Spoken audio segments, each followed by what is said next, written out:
Good afternoon. This is 13 Now. I'm Mark Mulholland. It's a busy news day, and the big story is the fire that destroyed the former Doane Stuart School in Albany. An investigation is underway. Dan Levy has spent much of the day at the Kenwood Commons, which is on Mount Hope Drive in Albany, the site of the former school.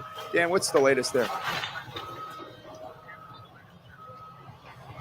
Well, Mark, good evening. I'm in Albany. I'm trying to give you a view of the demolition that's going on behind me. Take a look. I mean, the old Kenwood Convent has stood at this site since before the Civil War, and before it was a private home, and before, most recently actually, it was a private school, the Doane Stuart School, that moved out about 7 years ago. But of course, last night, the massive fire forever changed the course of history at this property.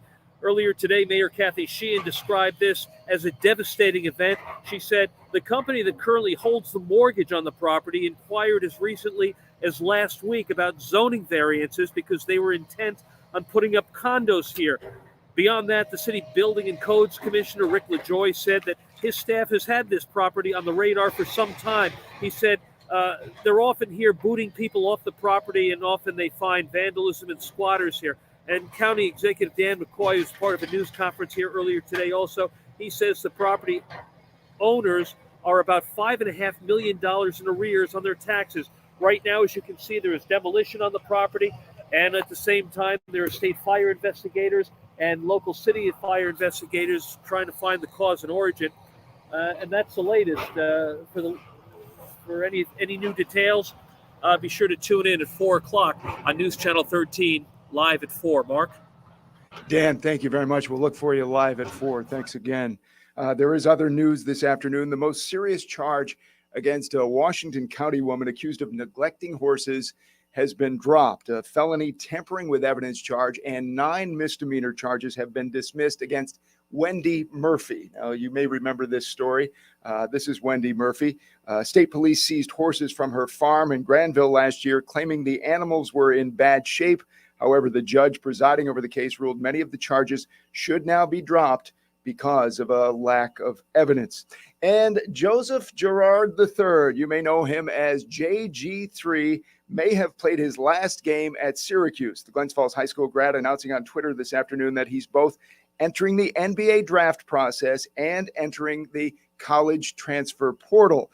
JG3 is a senior but has one more year of eligibility because of COVID. Now, a man who has much more eligibility than that is our chief meteorologist, Paul Cayano. Paulie, it's a decent day today. Rainy yesterday, but much nicer today. Not so nice tomorrow, correct? Yeah, we're the in-between day, right? Between two storms, which happens a lot in spring. Mark, the weather pattern gets active. We have some sun out there, which is helping, but still that little chill in the air. So it doesn't feel like the spring-like temperatures that we had. Yeah, it's a difficult day. It was for me this morning. Should I wear a coat? Should I not wear a coat? You know, when it gets up mid to high 40s around here, those of us who grew up around here, we try to go without a coat. Yeah, I agree. I've seen a lot more people go without. And the other thing is, it's not only what the temperature is, it's how much sun are we going to get? Because if you could have 50 and clouds and have it be chilly, right? But then if it's 45 with full sun, actually feels pretty nice. That sun does work, especially this time of year. What we have right now, though, is right on, isn't it? Isn't it right about where we're supposed to be this time of year? Yeah, we had been running so mild that now that we're back down into the high 40s, it's certainly lower, but it's more in line with what we expect for late March. Yeah, and how are things looking today? Yeah, I mean, look at outside right now at Amsterdam, a nice blue sky. So we do have some sunshine coming through. It's 42, though, so certainly a little chill in the air, a bit of a breeze, but it is dry everywhere. And you'll see that some places are still in the lower 40s, some 30s out there as well. Duanesburg, Pasico, Chestertown. So a chill in the air, a northwest breeze. Some places a few more clouds, others seeing the sun. In Albany, officially, it's 46. So that's comfortable and pleasant. And you can see how we scan the skies here with the first warning live Doppler and nothing showing up. So we're not expecting any rain or anything inclement as we go through the afternoon. Now, you notice the clouds that had built up from that area of rain to the south of us. Those are kind of thinning out, and that's why we're seeing more sun breakthrough. So it looks kind of ominous presentation here. But overall, it's not going to be a bad day. So we'll call for in and out sunshine, a blend of sun and clouds. Temperatures going up a few more degrees. Some places may even touch 50. Others getting stuck in the middle and high 40s. Let's say 49 for a high. Clouds come back in tonight with that next system heading our way. So it'll be dry if you have Friday evening plans. No problems. 8, 9, 10 o'clock, even through midnight. It's going to be dry. And sunrise on Saturday, notice dry at 7 a.m. in Albany, but down to our south and west, snow starts to move in. And the whole timing and intensity of this storm is going to be important. I think at the onset, we may get some wet snowflakes in the valleys and maybe even a coating in the hills and mountains 10, 11, 12 o'clock tomorrow. But I'm looking more at like a quick shot of precip out of this rather than a prolonged all day thing.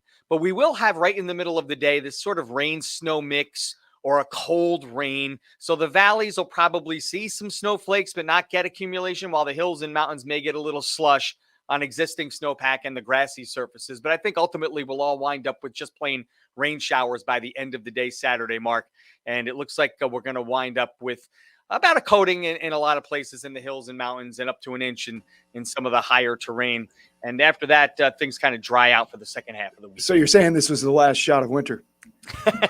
You're saying that. I'm saying that we know better. You talk about living around here. We don't like to wear a coat. You know, living around here, you can have some snow in May if you try hard enough. That's for sure. Paul, thanks very much. We'll look for you live at 4. We're preparing a busy 4 o'clock newscast this afternoon, and we hope you'll join us then. This is 13 now.